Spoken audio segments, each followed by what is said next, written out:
आध्यात्मिक पथ की कहानी सुनने वाले सभी श्रोतागणों को जय श्री राम। आज की कहानी का शीर्षक है महाबली हनुमान। चलिए आज की कहानी शुरू करते हैं।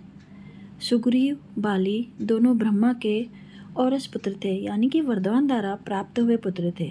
और ब्रह्मा जी की कृपा बाली पर सदैव बनी रहती थी।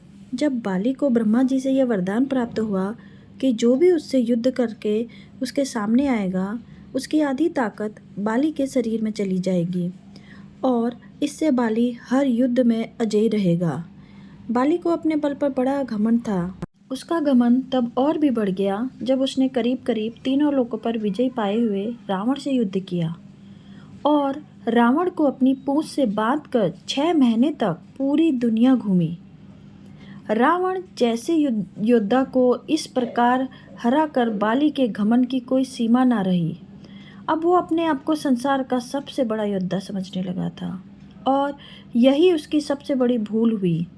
अपनी ताकत के मद में चूर एक दिन एक जंगल में पेड़ पौधों को तिनके के समान उखाड़ फेंक रहा था, हरे भरे वृक्षों को तहस नहस कर दे रहा था, अमृत समान जल के सरोवर को मिट्टी से मिलाकर कीचड़ कर दे रहा था। एक तरह से अपने ताकत के नशे में बाली पूरे जंगल को उजाड़ कर रख देना चाहता था और बार बार अपने से युद्ध करने की चेतावनी दे रहा था।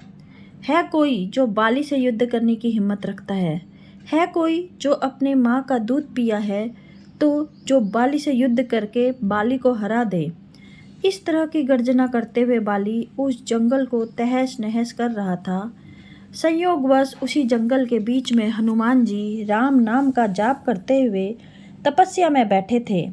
बाली की हरकत से हनुमान जी को राम नाम का जप करने में विघ्न लगा और हनुमान जी बाली के सामने जाकर बोले, हे वीरों के वीर, हे ब्रह्मांश, हे राजकुमार बाली, क्यों इस शांत जंगल को अपने बल की बलि दे रहे हो? हरे भरे पेड़ों को उखाड़ फेंक रहे हो, फलों से लदे वृक्षों को मसल दे रहे हो, अमृत समान सरोवर को दूषित मलिन मिट्टी से मिलाकर उन्हें नष्ट कर रहे हो। इससे तुम्हें क्या मिलेगा? तुम्हारे औरस पिता ब्रह्मा के वरदान स्वरूप कोई तुम्हें युद्ध में नहीं हरा सकता, क्योंकि जो कोई तुम्हें युद्ध करने आएगा उसकी आधी शक्ति तुम्हें समाहित हो जाएगी। इसलिए हे कपि राजकुमार, अपने बल के घमंड को शांत कर और राम नाम का जाप कर। इससे तेरे मन में अपने बल का भान नहीं होगा और राम नाम का जाप करने से ये लोक और परलोक दोनों ही सुधर जाएंगे। इतना सुनते ही बाली अपने बल के मदचूर हनुमान जी से बोला, हे तुच्छ बानर, तू हमें शिक्षा दे रहा है राजकुमार बाली को, जिसने विश्व के सभी योद्धाओं को धूल चटाई है और जिसके एक हुंकार से बड़ा पर्वत भी खंड खंड हो जाता है। जा तुच्छ बानर, जा और तू ही भक्ति कर अपने राम की। और जिस राम की तू बात कर रहा है वो है कौन? केवल तू ही जानता है राम के बारे में। मैंने आज तक किसी के मुंह से ये नाम नहीं सुना और तू मुझे राम नाम की जपने की शिक्षा दे रहा है। हनुमान जी ने कहा, प्रभु श्री राम तीनों लोकों के स्वामी हैं, उनकी महिमा परम्पार है। ये वो सागर है जिसकी एक बूंद भी जिसे मिले वो भव सागर को पार कर जाए।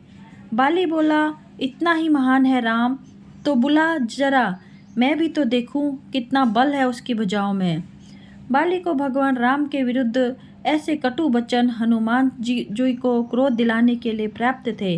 हनुमान जी ने कहा, है बल के मद में चूर बाली, तू क्या प्रभु राम को युद्ध में हराएगा? पहले उनके इस तुच्छ सेवक को युद्ध में हरा कर दिखा। बाली बोला, तब ठीक है, कल के कल नगर के बीचों बीच तेरा और मेरा युद्ध होगा। हनुमान जी ने बाली की बात मान ली। बाली ने नगर में जाकर घोषणा करा दिया कि कल नगर के बीच हनुमान और बाली का युद्ध होगा। अगले दिन तय समय पर जब हनुमान जी बाली से युद्ध करने अपने घर से निकलने वाले थे, तभी उनके सामने ब्रह्मा जी प्रकट हुए। हनुमान जी ने ब्रह्मा जी को प्रणाम किया और बोले, हे जगत पिता, आज मुझ जैसे एक बानर के घर आपका पधारने का कारण अवश्य ही कुछ विशेष होगा। ब्रह्मा जी बोले, हे अंजनी सूत, हे शिवांश, हे पवन सूत, हे राम भक्त हनुमान, मेरे पुत्र बाली को उसकी उदंडता के लिए क्षमा कर दो और युद्ध के लिए ना जाओ। हनुमान जी ने कहा, हे प्रभु, बाली ने मेरे बारे में कहा होता तो मैं उसे क्षमा कर देता, परंतु उसने मेरे आराध्य श्री राम के बारे में कहा है, जिसे मैं सहन नहीं कर सकता। बाली ने मुझे युद्ध के लिए चुनौती दी है, जिसे मुझे स्वीकार करना ही होगा, अन्यथा सारी विश्व में ये बात कही जाएगी कि हनुमान कायर है, जो ललकारने पर युद्ध करने के लिए इसलिए नहीं जाता क्योंकि एक बलवान योद्धा उससे ललकार रहा है। तब सब कुछ सोचकर ब्रह्मा जी ने कहा, ठीक है हनुमान जी, पर आप अपने साथ अपनी समस्त शक्तियों के साथ ना लेकर जाएं, केवल 10वां भाग का बल लेकर जाएं।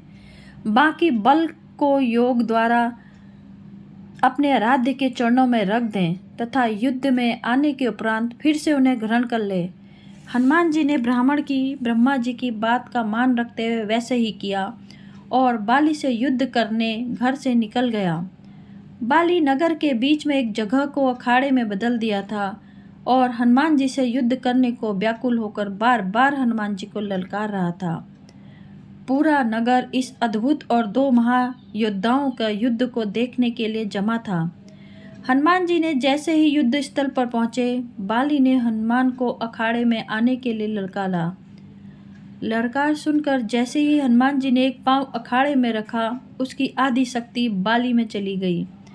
बाली में जैसी हनुमान जी की आधी शक्ति समाई, बाली के शरीर में बदलाव आने लगे।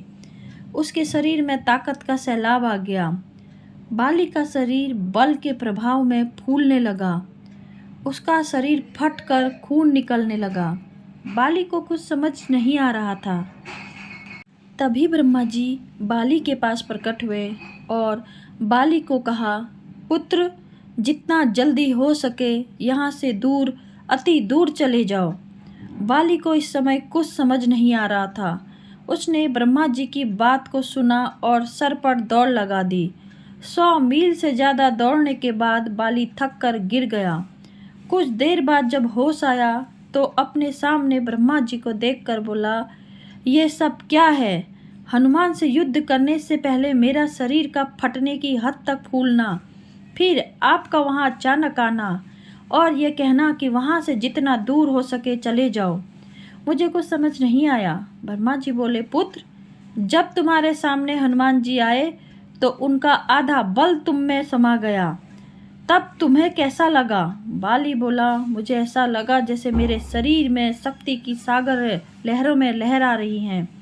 ऐसा लगा जैसे इस समस्त संसार में मेरे तेज का सामना कोई नहीं कर सकता, पर साथ ही ऐसा लगा जैसे मेरा शरीर अभी के अभी फट पड़ेगा। ब्रह्मा जी बोले, हे बाली, मैंने हनुमान जी को उनके बल का केवल 10वां भाग ही लेकर तुमसे युद्ध करने को कहा, पर तुम तो उनके 10वें भाग के आधे बल को भी नहीं संभाल सके। सोचो, यदि हनुमान जी अपनी समस्त बल के साथ तुमसे युद्ध करने आते तो उनके आधे बल से तुम उसी समय फट जाते जब वे तुमसे युद्ध करने को घर से निकलते। इतना सुनकर बाली पसीना पसीना हो गया और कुछ देर सोचकर बोला, प्रभु, यदि हनुमान जी के पास इतनी शक्तियां हैं तो वह इसका उपयोग कहाँ करेंगे? तब ब्रह्मा जी ने कहा, हनुमान जी कभी भी अपने पूरे बल का प्रयोग नहीं कर पाएंगे, क्योंकि ये पूरी सृष्टि भी उनके बल के 10वें भाग को नहीं सह सकती। ये सुनकर बाली ने वहीं से हनुमान जी को दंडवत प्रणाम किया और बोला, जो हनुमान जी जिनके पास अथाह बल होते हुए भी शांत और राम भजन गाते रहते हैं, और मैं हूँ जो उनके एक बाल के बराबर भी नहीं हूँ और उनको ललकार रहा था, मुझे क्षमा करे। आत्मग्लानि से भरकर बाली ने राम भगवान का तप किया और अपने मोक्ष के मार्ग उन्हीं से प्राप्त किया। जय श्री राम।